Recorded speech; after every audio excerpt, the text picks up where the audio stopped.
Hi there, and welcome to Making Sense of Sound and Scribbles. This is the official lesson number 2. So if you have the Sound and Scribbles book,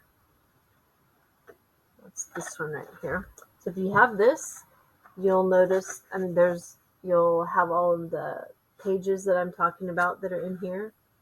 And this is basically video by video. It's going to let you know what to do with the sound book, how to use it.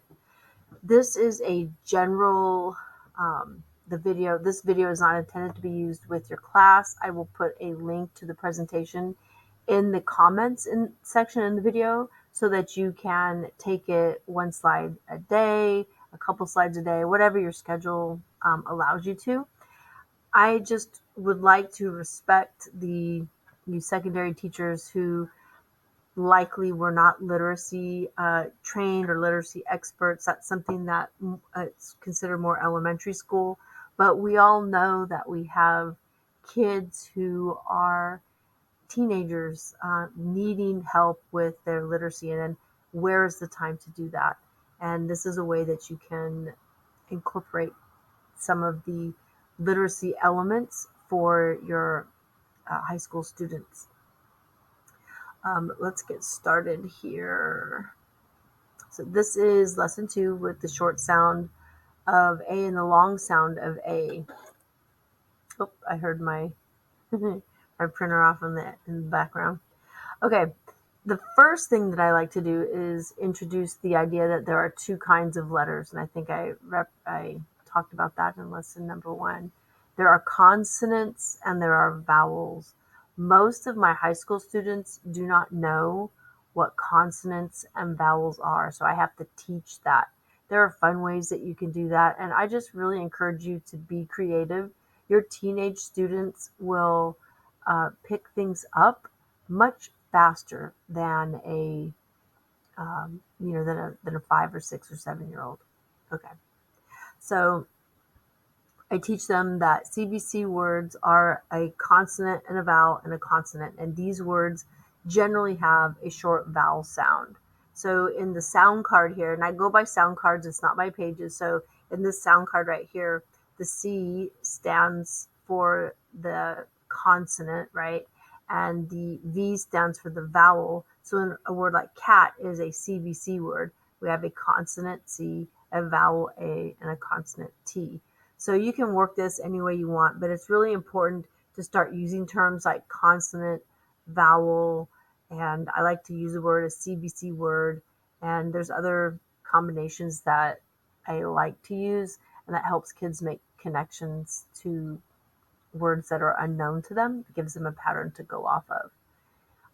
We read the / letter / as the sound of. So that little / with the A and the /, we read that as the sound of A.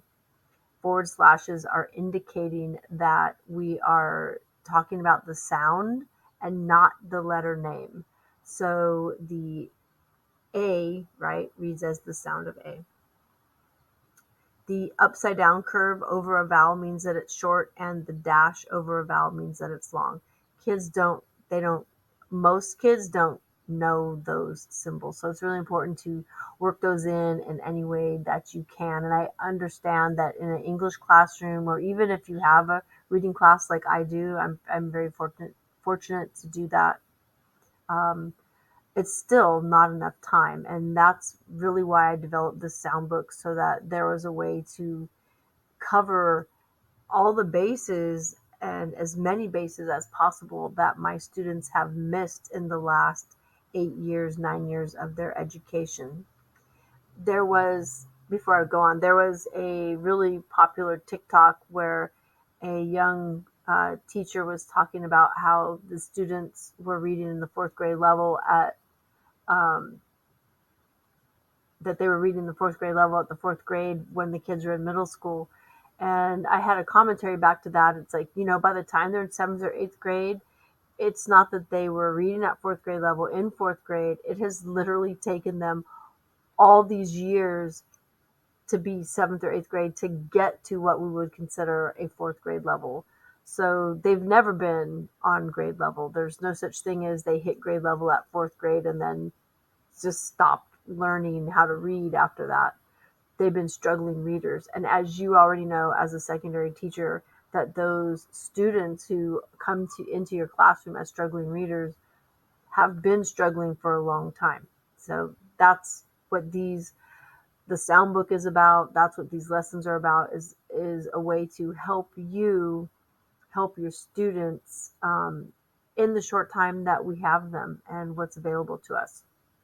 So again, we start with the short A and teaching them about what CBC means, and it's really important that they understand consonants versus vowels, and that plays a role in, for example, syllabication. You can't divide a word up into syllables unless you know the rules to do that, right? It's not as easy as just looking at the word and sounding it out. The sounds don't jump out at them from the page, but they have to learn how that every syllable has to have a vowel, for example. And if you don't know which ones are vowels, you don't really know how to start chunking them out. But we'll get to that later. There's a lesson down the line that will teach us about all the syllable types. But for now, short A and long A.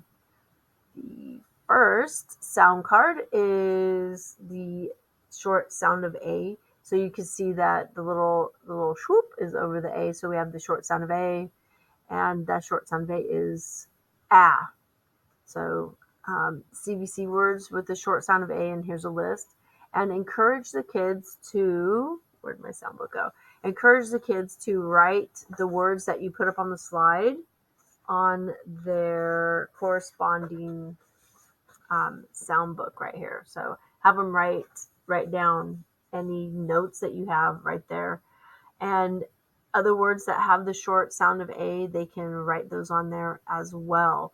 As a class, it's kind of fun to ask them what are some other words that have the short sound of A, and have them write those words down as you're taking words from the class. Gets them to be interactive. Some kids get all excited about it because they realize, yeah, I know some words that have that sound in there. So anyway, kind of use it for fun.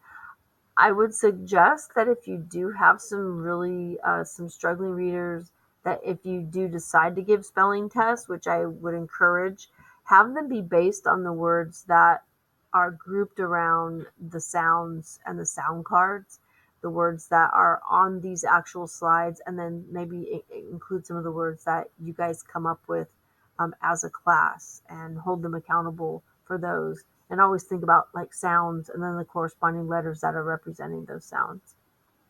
All right, let's go on to the next slide.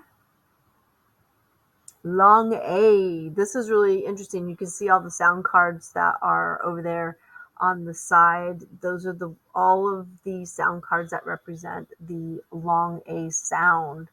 That's all the ways that we can spell long A. Oftentimes kids think about, a word with A and then a silent E, but there's way more than that, as you'll see. So we have a sound card for each one, and I'll take you through those. And let's get started. So the long A. There are several letter combinations that represent the long A sound. When two vowels, this is really important, when two vowels are together and make one sound, that's called a vowel team. We never split up vowel teams. So that's two vowels together making one sound. I don't always use all of the the literacy terms that a reading teacher might use, because as a secondary teacher, those words may or may not be familiar to you, and they're most likely not familiar to your students. And again, we're with limited time, and we can just explain it in a certain way. So I always like this. So we just I call them, this is a vowel team. When two letters are making one sound, we don't split them up. That they're working as a team. So let's kind of see what's on this page.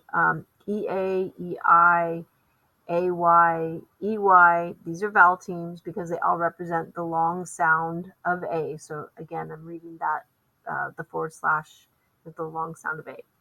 AIGH and EIGH are a combination of vowels and consonants that represent the long A sound. Later on, I introduced the idea of like super vowel teams, and that's what I call these, like super vowel teams, because they have more letters in there, but it's still representing the single sound of a vowel. So that's that. And let's get on with this. So long A sound is the sound of A. Here's a list of words that have an A that are long A sounds. Why do they all have a long A sound? First of all, every syllable has to have a vowel, which, I mentioned that already. And when a syllable ends on a vowel, it's called an open syllable. Open syllables are long vowels most of the time. So there's always going to be exceptions. And I start rolling that verbiage into my lessons, that there's always going to be exceptions, and that's totally okay, because it is what it is, so that they don't freak out, because I think there's a lot of like idea behind, like, oh, English is so hard because there's so many rules and there's all these exceptions, and oh no, and it really creates a negative vibe around learning the language.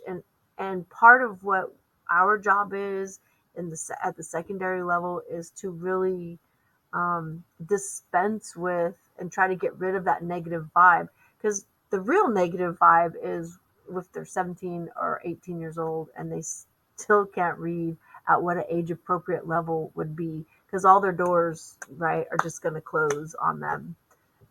They're not going to have as many opportunities. So we want to make sure that we keep it positive and really teach them why words are spelled the way they are, and what sounds, and why the sounds are the way they are, and that the exceptions exist, and it's totally cool. It's okay. All right, so open syllables are long vowels. Let's look at the word like agent. So that's a 2-syllable word. A is off by itself, so that's an open syllable. That's why it's long, right? And then gent and halo. The A is ending that first syllable, which makes it open, and that's a long A sound. And then the O is also an open syllable, so low. So you have two long vowel sounds there. And radio and navy. And in this case, the Y is operating as the vowel. Therefore, you have like 2 syllables. So that's why all of these words have a long A sound, and you just see the A by itself. That's why it's long as opposed to being short. All right, let's go to our next slide. Bing! Long A. Long A spelled with a silent E. Here's a list of words that we have here. Silent E. This is what I teach the kids. Like, they'll be, silent E is so dumb, so stupid. Why do we have to have a silent E? Why can't we just spell it without the silent E? As if writing the silent E was going to cramp their hand and make their pencil fall apart. The silent E, this is what I tell them. The silent E is necessary for their eyes to recognize that a word is going to have a long A sound. So in English, we don't pronounce the E at the end of a word. I live in California, so we have a lot of words that come from Spanish, and in Spanish, the E at the end of a word is going to be pronounced. But in English, we never pronounce the E at the end, so we just assume, especially if we start recognizing that words are English, of an English origin, and not, say, of a Spanish or Latin origin, we are going to have that, the E is going to be silent. Okay, so that's our list right there. And then you can generate all kinds of other words that you want and have them added on into their sound book. All right, next. Oh, you know what? Let me go back. Sorry. I didn't really explain about the silent E part. The silent E is necessary so that our eyes recognize that it's going to be a long vowel. Let's do the word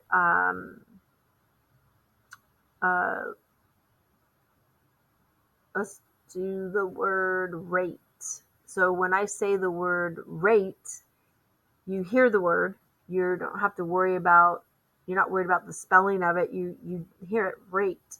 But if I leave the silent E off and I go to spell it and I go, who cares about the silent E? And I drop it off, I'm going to have the word rat and not rate. So I need to have that silent E there. It's really, it's about reading so that when my eyes see that and it sees the combination and the pattern, that I recognize, oh, okay, that's following a consonant. There's the vowel, and I need that silent E in there to make sure that I'm pronouncing and giving it the long vowel sound. So that's why that is. Alrighty, next one. Long A with AI. So this is going to be a vowel team. Here's a list of words that all have the long A spelling. So you can see that oh my gosh, AI. AI is vowel team. When two vowels are together, the first vowel is long and the second is silent. That's how you can kind of remember. It's just a vowel team. So you're going to be generally making the long vowel sound of the first vowel. So these words are examples of that. There's going to be exceptions. Again, that's okay. Don't worry. Let them know it's fine. Just where the exceptions are, they will learn what those are as they run into them. And next is long A with an EA. And this is, again, this is the exception because the first vowel is an E, so it's actually making the long A sound. There aren't that many words with EA representing the long A sound. So we have steak as in steak that you eat, and break. This is a good opportunity to introduce the different spellings and why spelling makes a difference, because we want to eat a steak, STEAK, but we don't want to eat a steak, STAKE, because that would be yucky. All right. I digress. Have them write any other long A sounding words that they can think of that have an E and an A in them. Next sound card, and there's a lot of them. So long A words with EY. Again, EY is the vowel team. And we have the long A with they, obey, disobey, pray. And again, at the end, you see the EY most often at the end of a word. Not always, but quite often. And just have them add any other words in their sound book. The next one is long A with AY, and AY again is usually at the end of a word. Not always, but often it is. AY is considered a vowel team, so we don't ever want to split that up. If we're working at splitting, dividing a word into syllables, leave them together. Two letters making one sound, you don't split them. Add any other words with long A that are spelled with AY. You can put those in the sound book. This one's a funny one. This is a super vowel team, AIGH, and pretty much the only word is straight, and any variation of straight, like straighten, straightener, straight away. So AIGH, that super vowel team, and you never want to split those up. Right? They stay together, that chunk of words. So if you can come up with any other words that you want to write in your sound book with AIGH, go ahead and write those in the sound book. There's plenty of room. Next is EI. So the EI can represent the long A sound in the words beige, vein, rain, and reindeer. IE is a vowel team, and the rule is here's like the whole rule. It's I before E, except after C, or, and that's why we have EI spelling long A, or when sounding like A. So the E goes before the I, except when it sounds like an A. And in this case, we have, EI. When EI or IE isn't long E, it's usually spelled EI.